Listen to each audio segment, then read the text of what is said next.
Hello, it's Julia Lucas again. It's been a while since I've done a video, and today I'm going to review a deck that's been on the market for a while. It's a mass market oracle deck, and it's the first mass market oracle deck I have actually been reviewing.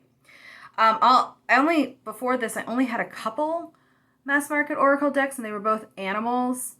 The reason is because a lot of the oracle decks that are mass marketed, either the like the art of the people is it can border on comic book or just like too realistic, almost corny.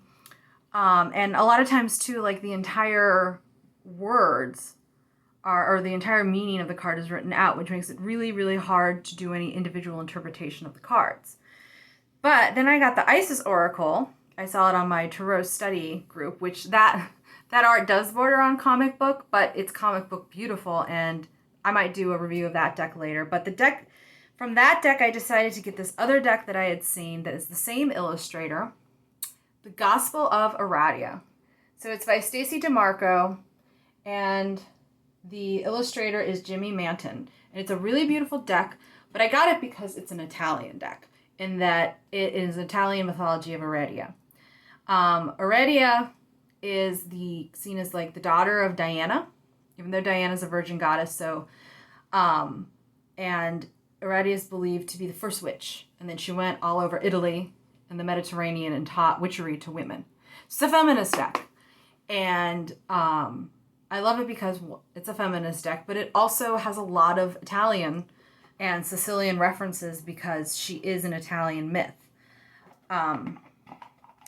So it's from Blue Angel. It comes in this sturdy box, which I'm not going to keep. I don't keep boxes like this. And it has this little guidebook, which has the mythology. This is a really nice guidebook. It talks about each card, the representation. It has these little like poem incantations. But I love that it talks about the mythology, her mythos, how it's related and to Stregheria, which is the practice and tradition of modern Italian witchcraft.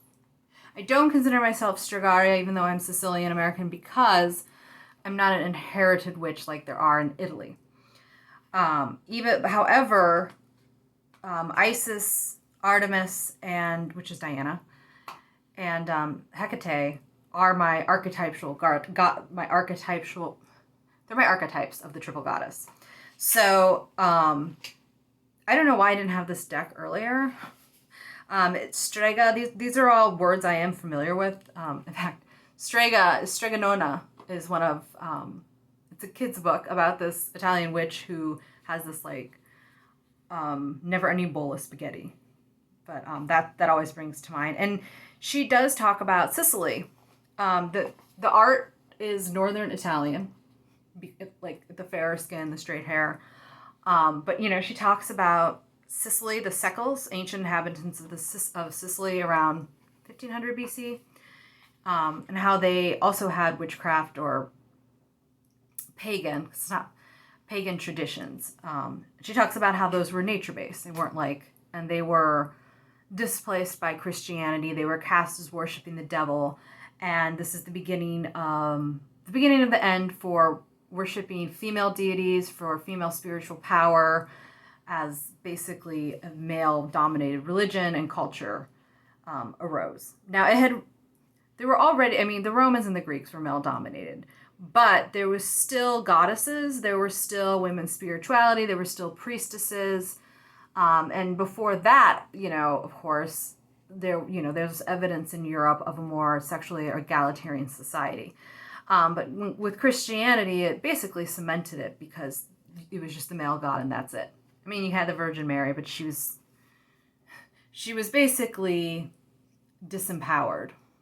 So I want to talk. Oh, she has these spreads, and one spread that I'm going to use, and I'm going to use it when I read for my mother next, because it's literally the evil eye spread.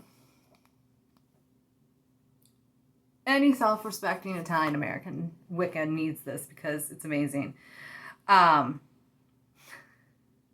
So, and it talks about the evil eye. I just think it's great because apparently my sister was a horrible 2-year-old. And, well, she wasn't horrible. She was just being a 2-year-old. And my grandmother thought she had the evil eye. So, and we all have, my mom, sister, and I, we all have the jewelry with like the little hand and the horn. So I love this throwback to some old school Italian shit. And then she has other spreads, and then she has the cards. So the cards, there's a lot of themes of women's cycles, the ebbs and flows. That's one of the things that the feminine is about. A lot of nature cycles, and a lot of beautiful art to represent that. And, you know, this isn't generally my art style, but the more I looked at it, the more I started appreciating it. So I'm not going to talk about the meanings of the cards in detail. I did read through it. I don't quite have it memorized, but I am going to try and mention it. So the first one is blood. And this represents family and the self.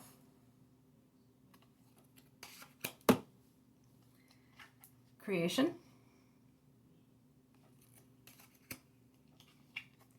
Curses. So there's a lot, there's a lot of reference to the idea of witchcraft and also the shadow. So, which is also why I don't like a lot of oracle decks. They mass marketed oracle decks. They seem overly positive, but this recognizes the shadow aspect and dealing with negative energy and negative emotions. Divinity.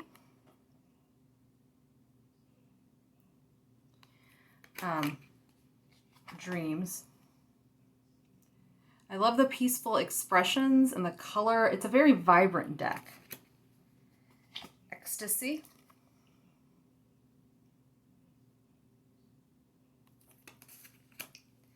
Escape. This is a really interesting card. It talks about, like, sometimes you want to flee, but you shouldn't. But there are also times when you need to. And she also talks about, times to retreat just as self-care. Okay, I know I'm going to say this word wrong. Vicinity. And on each card, which is also why I like this deck, there's Latin at the bottom, which is cool. So the feminine. And she casts the feminine in opposition to the masculine patriarchy, and as a way to kind of get rid of the hierarchy, which is also a card in this. I think that it's a really interesting, you know, she doesn't turn it into like makeup and heels. She's talking about the idea of cooperation, of non-aggression, of kind of using cycles to relax and flow. You know, we live in a society where you're always working, always on top, always struggling. And, you know, as women, we have these natural cycles and we have natural times of rest, but which we're not allowed to take in our society. And she kind of talks about that as a metaphor for society having more rest and relaxation in it, and more time for personal exploration. So it's a really interesting take on it. And it's a fight. And for any men watching this, she does have the masculine in it. Fortune. Games. So this card talks about not just like games that you like play, like checkers, but like people playing games with your mind and how to deal with that. The gospel. So using like Wiccan theories and etc. to live by. And also like what Aradia taught in her mythos, which was a lot of mercy and loving nature. The hedge. So this one is a lot about personal boundaries, but she also talks about ancient Stregheria. So she does talk about and connect ancient Italian witchcraft to this, which is part of also why I love it as someone of Sicilian heritage. Hierarchy. And she talks about, and throughout these cards, and I think this is one of them, she talks about women losing their power and being owned by men, being disconnected from their spirituality and being forced to worship only the masculine. La Luna. This is my favorite card. I just love the colors. Here's the masculine. I'm Dianic Wiccan. I only work with goddesses, but in my oracle decks, I don't mind a little masculine. She talks about healing the masculine and not using the masculine for abuse and corruption, and not using it to own women. So pretty cool. This is my second favorite card. And in the guidebook, she talks about women in Sicily who would kind of run around half naked and don flowers, and how that was all crushed by Christianity. But I like that she mentions Sicily. But this is kind of like women who get together to worship at night, but of course that was all crushed by Christianity. Peacemaking. Even the cards that just have like objects are really beautifully done. I'm not crazy about this card because I don't like feet. But I get why she went with it.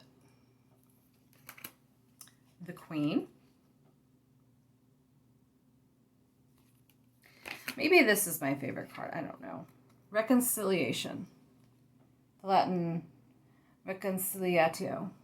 I just like the expression on these two women's faces. The way she's holding her. The moon/sun behind her and the flowers. It's just a really, really, really beautiful card. Resistance. Ritual. Oops. Secrecy. And these cards are glossy, but I think it works with, I think it works with the art. So the shadow, there's literally the shadow. I mean, when I talked about this deck, acknowledging the shadow, it literally has a card called the shadow. So Umbra. I like this. I like this art because it looks like she's active and in motion. Always love a sisterhood card. Maybe this is my favorite card. I guess I can't decide. Streghe. That to me kind of represents the Huntress Diana.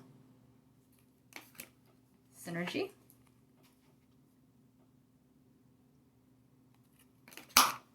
Taboo. This is also a beautiful card. Is that menstrual blood?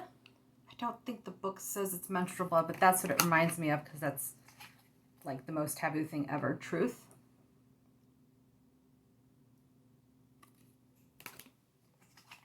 Union.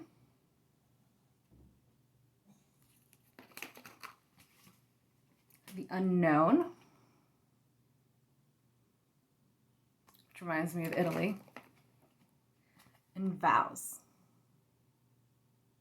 So there aren't many cards in this deck, and when I watched a video of it, the guy who was doing the video complained about that, but I actually think 35 cards is a perfect size deck for this because it's very specific. It's about Italian witchcraft. It talks about this specific time period and Aradia. So I feel like to make it any longer, you would start forcing cards and forcing meanings. Again, here's the back of the cards. It's a beautiful deck. I just got it yesterday, so I haven't used it yet, and I can't wait. And I can't wait to do the Evil Eye spread with my mom. Thank you.